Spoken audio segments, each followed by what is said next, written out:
Seguro que alguna vez nos ha pasado. Vas a tocar el pomo de una puerta y ¡zas! Un pequeño calambrazo. O simplemente enchufas el móvil.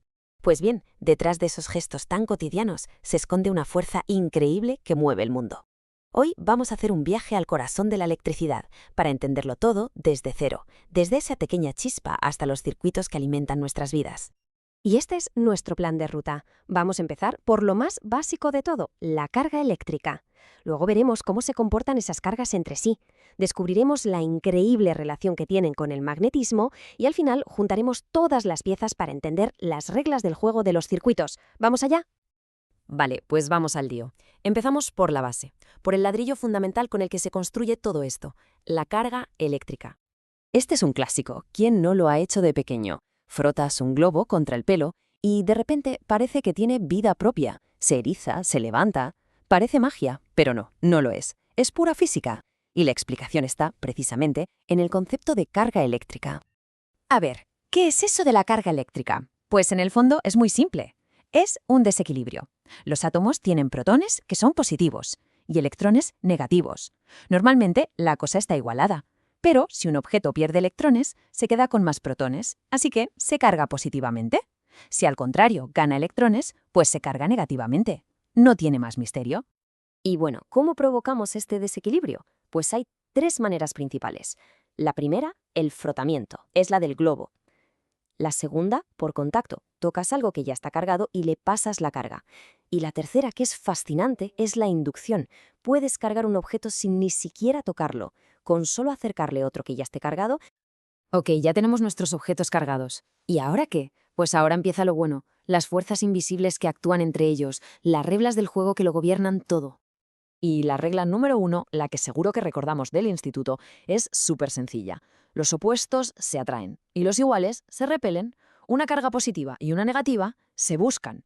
Pero dos positivas o dos negativas se repelen. Quieren estar lo más lejos posible la una de la otra. Claro, esta fuerza no es algo que ocurra a ojo, se puede medir con precisión. Y aquí es donde entra en escena Charles Coulomb, que nos dio la fórmula para calcularla. Lo importante aquí es entender dos cosas. La fuerza depende del valor de las cargas y, sobre todo, se debilita muchísimo con la distancia. A más distancia, muchísima menos fuerza. Y aquí la tenemos. Que nadie se asuste, que es más fácil de lo que parece. La fuerza, F, es el resultado de multiplicar las dos cargas, Q1 por Q2, y dividirlo todo por la distancia al cuadrado. ¿Qué significa esto en la práctica? Pues lo que decíamos, a más carga, más fuerza. Pero ojo, como la distancia está al cuadrado, si la duplicas, la fuerza cae en picado. Se divide por 4. Eso sí, para que las cuentas salgan bien, cada cosa en su sitio. La fuerza la medimos en newtons, las cargas en coulombios, la distancia en metros. Y esa K es solo un número fijo o una constante que hace que el resultado cuadre. Es un simple ajuste. Muy bien. Hasta ahora hemos hablado de cargas quietas, estáticas, pero ¿y si las ponemos en movimiento?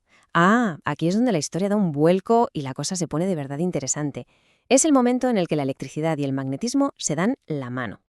Y todo cambia gracias a dos descubrimientos clave. Primero, en 1820, un tal Oersted se da cuenta, casi por accidente, de que una corriente eléctrica desvía la aguja de una brújula. La electricidad crea magnetismo. Y entonces, 11 años más tarde, Michael Faraday le da la vuelta a la tortilla.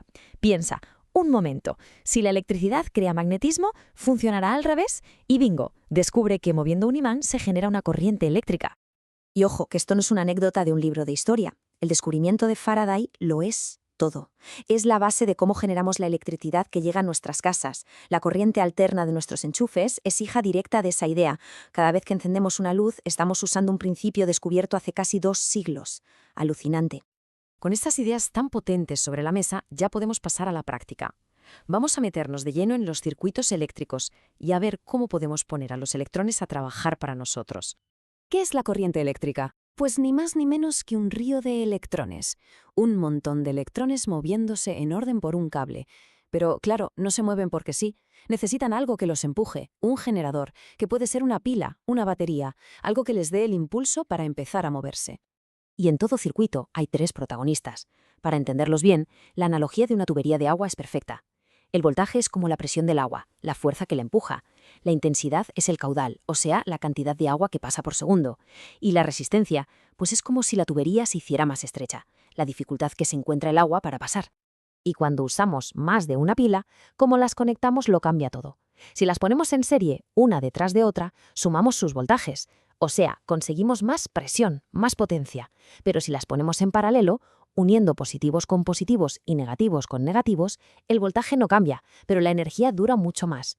La elección es clara: más potencia o más autonomía. Con las resistencias pasa algo parecido, pero el resultado es muy curioso. Si las pones en serie, una detrás de otra, la resistencia total aumenta. Es lógico, es como poner más obstáculos seguidos. Pero, atención, si las pones en paralelo, abriendo varios caminos para la corriente, la resistencia total disminuye.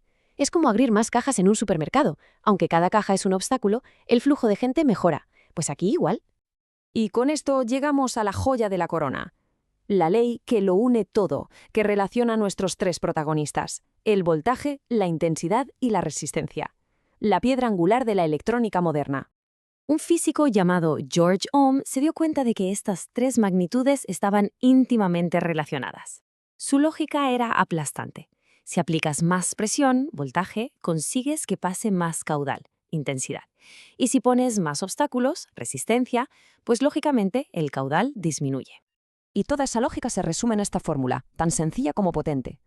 V es igual a I por R, voltaje igual a intensidad por resistencia. Es una de las ecuaciones más importantes de la física, y con ella podemos calcular, predecir y diseñar prácticamente cualquier circuito que se nos ocurra. Una maravilla.